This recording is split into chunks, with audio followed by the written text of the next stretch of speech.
ありがとだってばよ。 Anime is everywhere nowadays. It is one of the most beloved forms of art that has come from a foreign country to the Americas.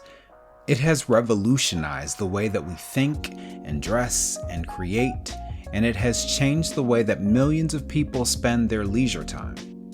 And over the course of the many years that anime has gained popularity, people, outlets, and others have taken notice of the fact that anime holds a particular significance to the Afro-American community, to Black people in general.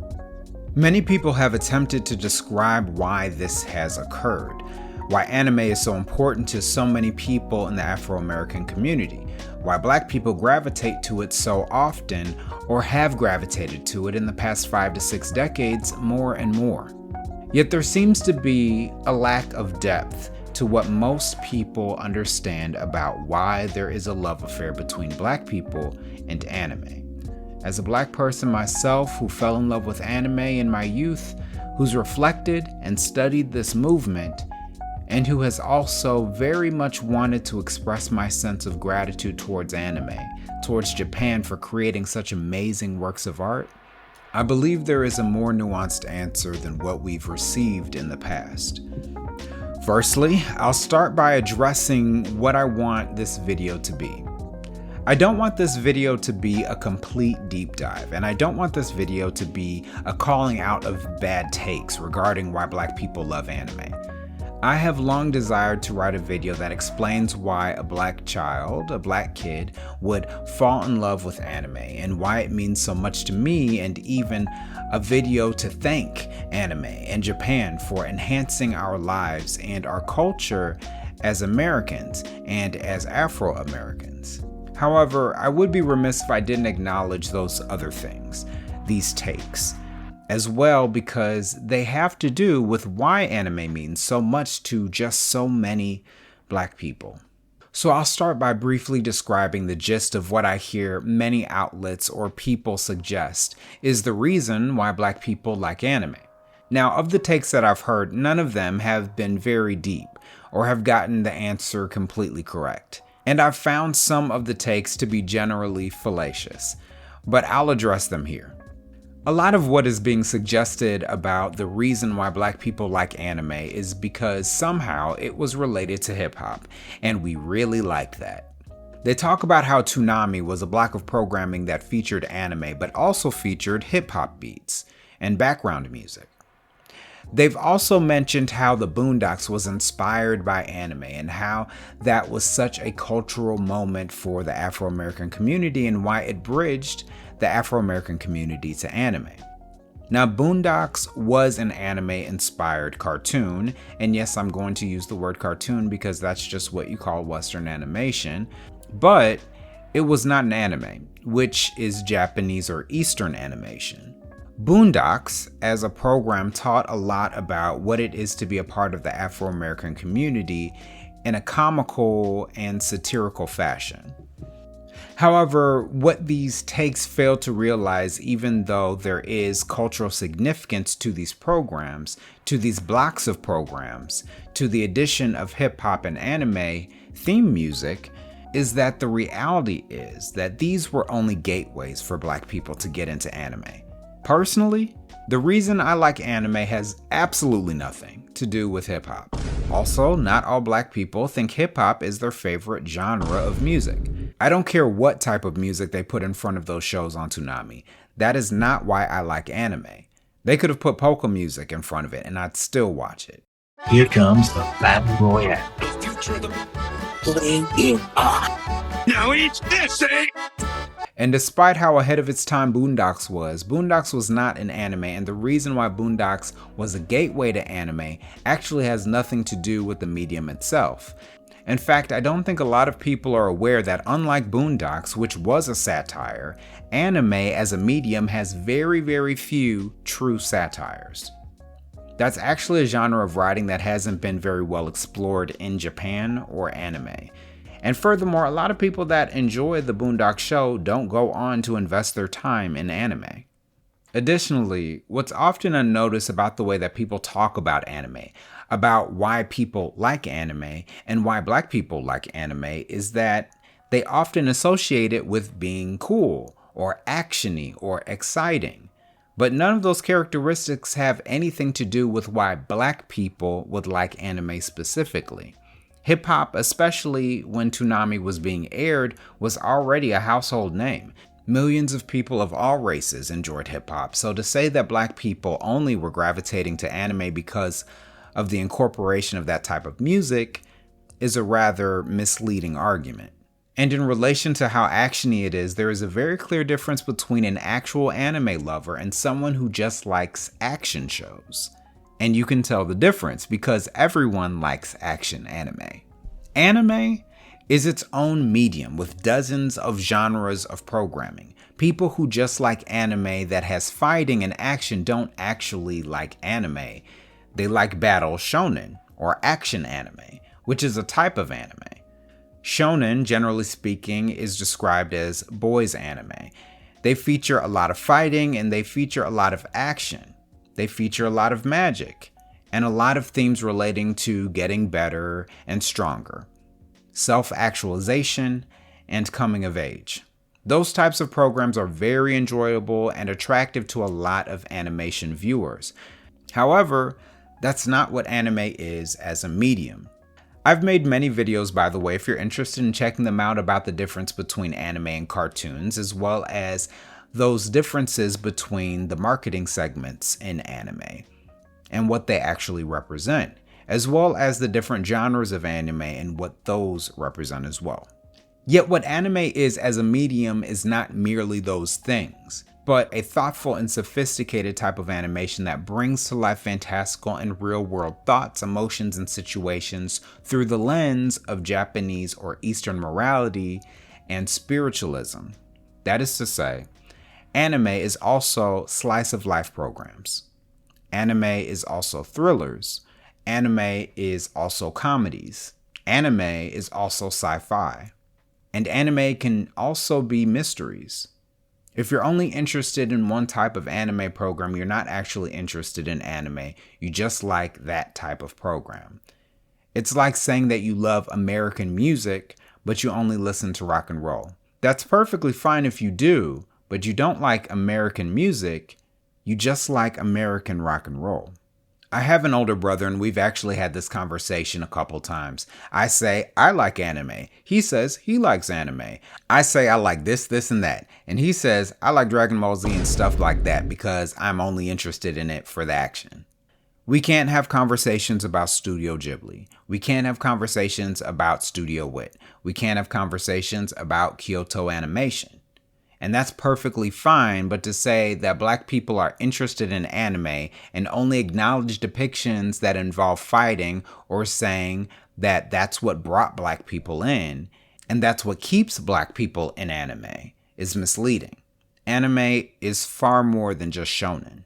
And furthermore, action is beloved by everyone. Black people who like anime don't just like anime because it has action, because everyone likes that for that reason. White people, Asian people, Latino people, and indigenous people all like anime because of the action. Everyone likes that. So if this is the case, the reality of why black people have such a love for anime is something a little bit deeper and a little bit more nuanced than when I first saw anime. It was related to hip hop in some way because of the theme music or that block of television.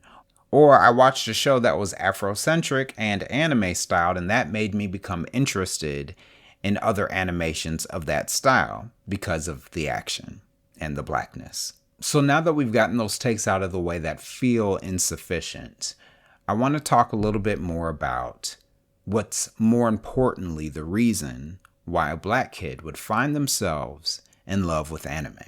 And as we talk about this, I'm going to describe black kids in America, who we were growing up in the 90s and 2000s, in particular because that generation of anime viewers are the ones who are really leading black culture in anime today. Now, if you will, I'd like to tell a story, or perhaps paint a picture. There is a black child in a home in the 90s and 2000s. This child was just a little kid, and they were experiencing a lot of different things that made them feel different from the norm. They didn't over-identify with hip-hop. Their older siblings or perhaps parents were of the Gen X era, and they really, as a generation, founded that identity with hip-hop.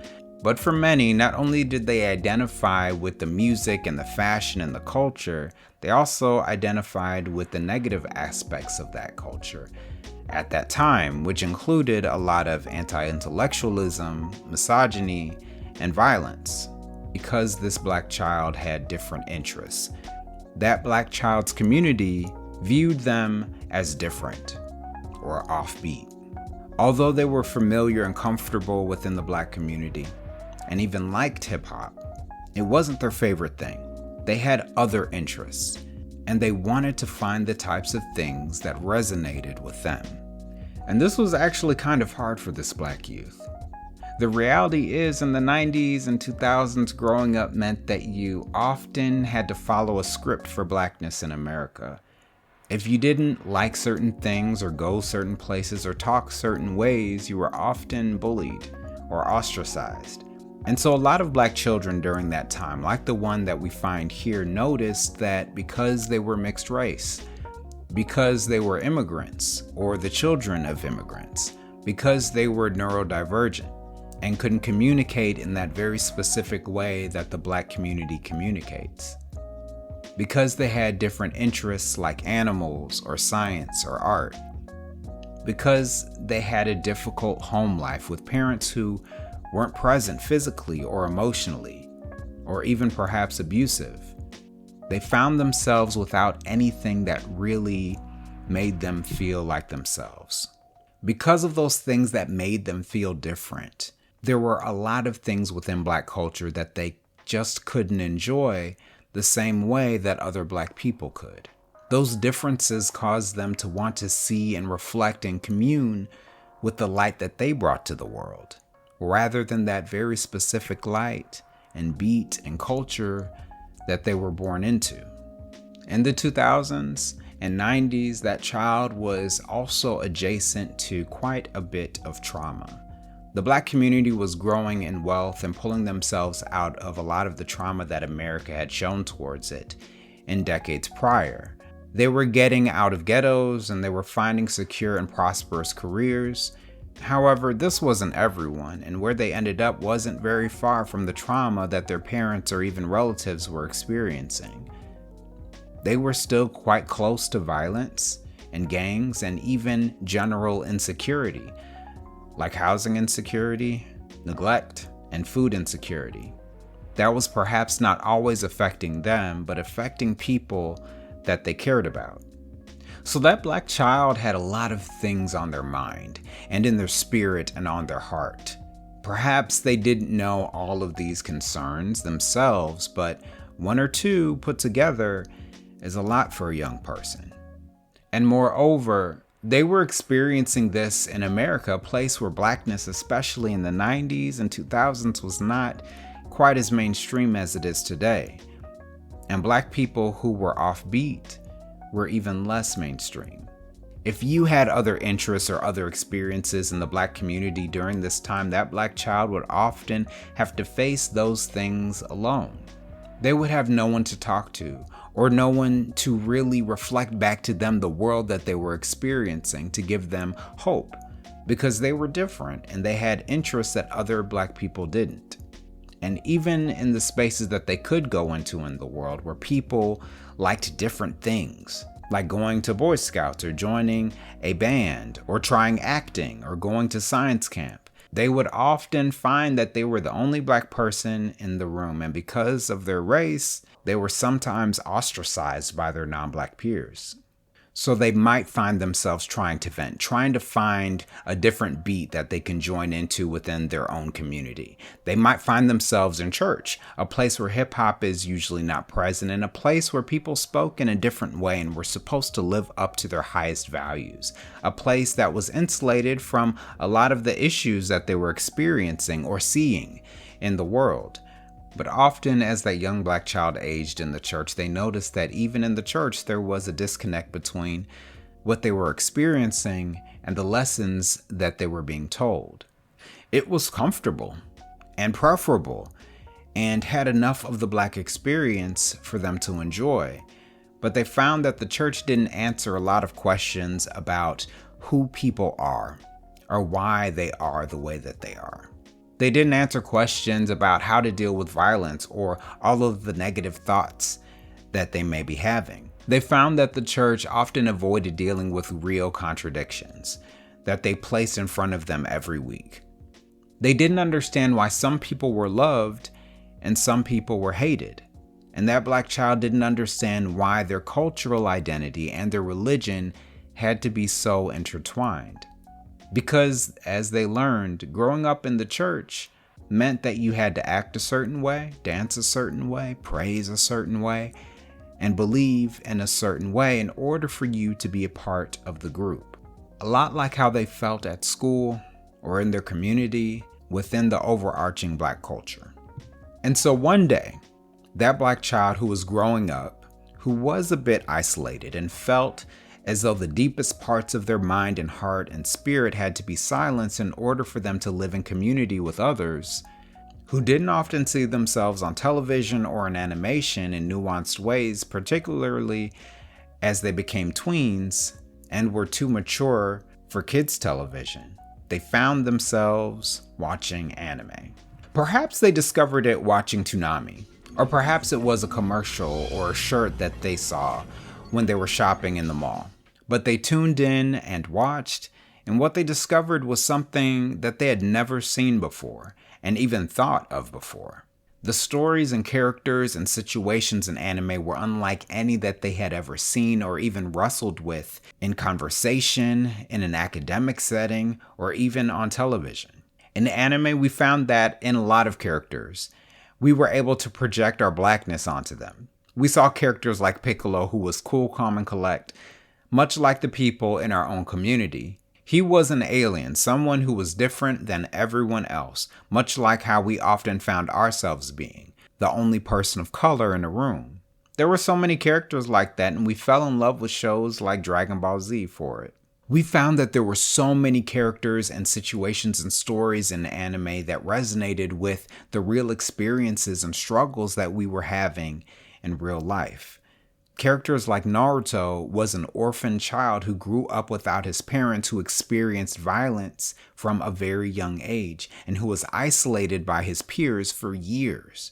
Being able to see that in a show and that dynamic being depicted for a lot of Black youth who are already being othered because of their culture, because of their interests, because of their heritage, may have felt a kinship with Naruto, who became the best. They had a kinship with the stories that were being told to them because they dealt with experiences of being othered and isolated.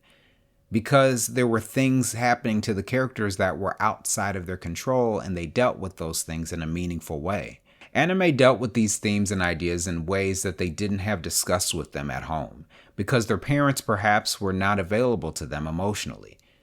Or even in school, because the curriculums were catering to mainstream audiences and didn't discuss difficult topics of culture and identity and belonging outside of major world conflicts or American civil conflicts.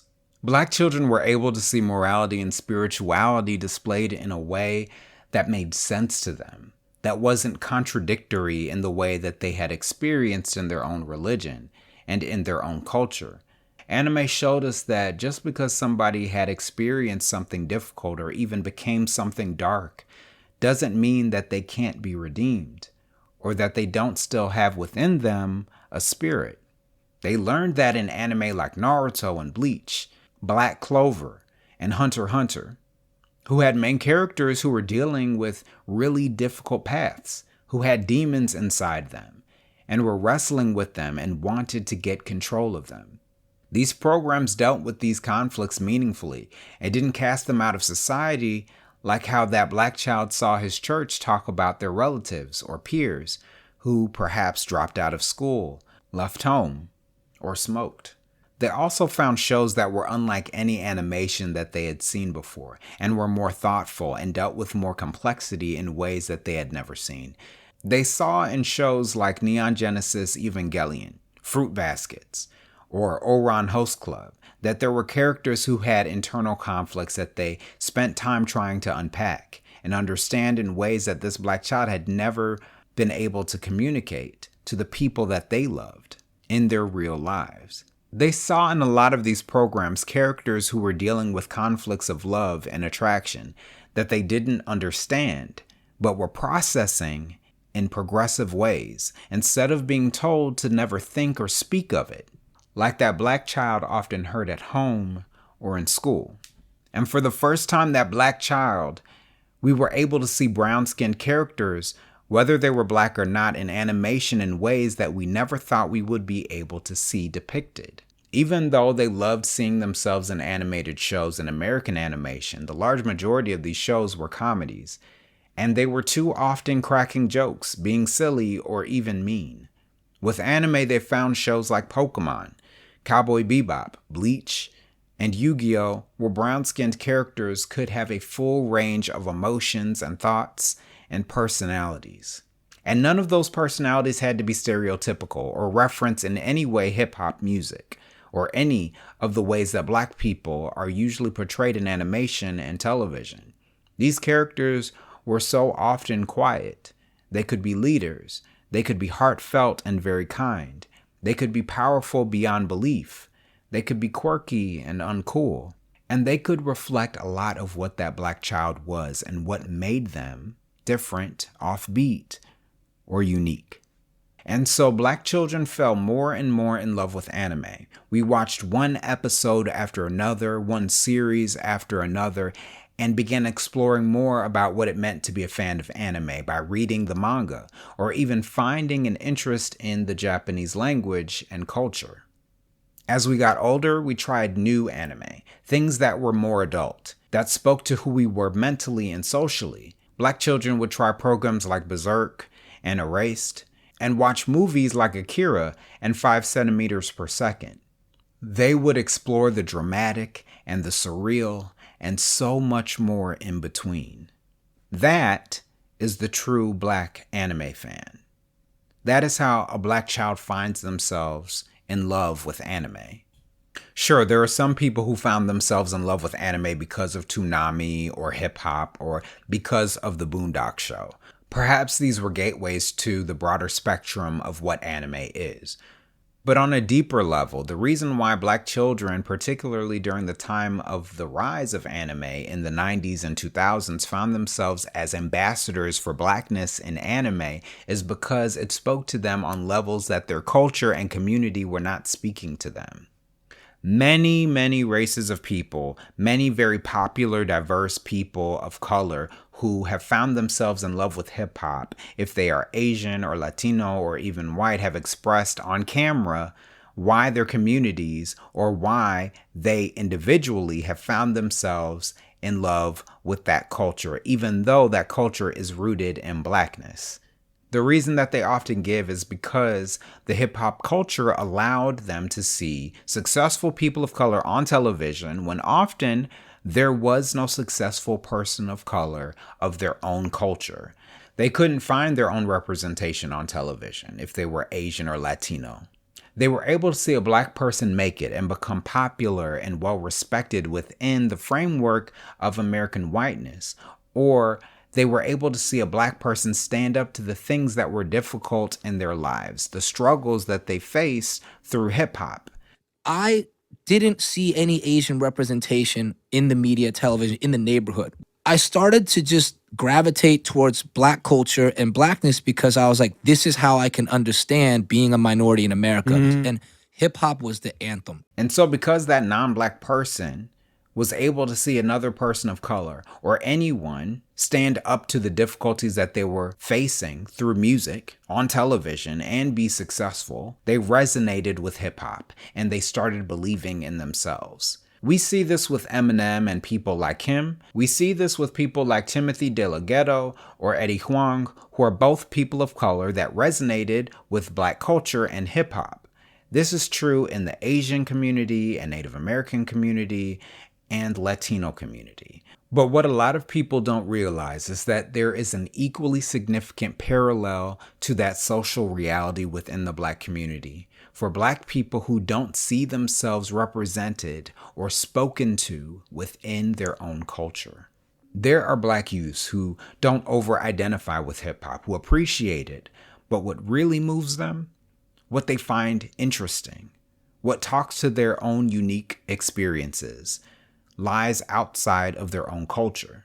And because in America they may also find it difficult to resonate with mainstream culture because that culture, particularly in the 90s and 2000s, was dominated by white culture, they had to turn to something else that was going to meet them where they were. Often that meant something that was going to acknowledge the struggles that they were feeling, the otherness that they were feeling, the difficulty within society that they had experienced as a Black youth, as someone who was different, who was dealing with things internally that aren't discussed within American culture or Black culture for that matter. And they wanted to see themselves in other spaces, particularly in animation that was not just comedic, because they took themselves seriously and they wanted to see themselves in different lights.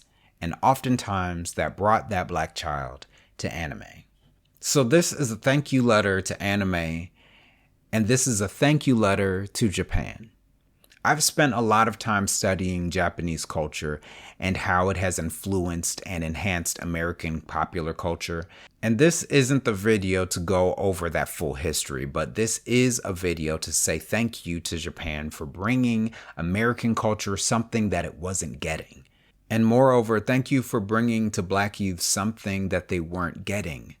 We love the action and fighting and the brilliant animation, of course, but we also love the fact that we're able to see ourselves in lights that we weren't able to see ourselves in the past. We don't always have to be comedic or good at sports or too cool for school in animation, because in anime, we can be so much more. We can be quiet or loud or conflicted or anything in between. We were able to see the real difficult things that we had experienced as Black youth through anime, through fantastical stories and characters who were dealing with equally difficult things.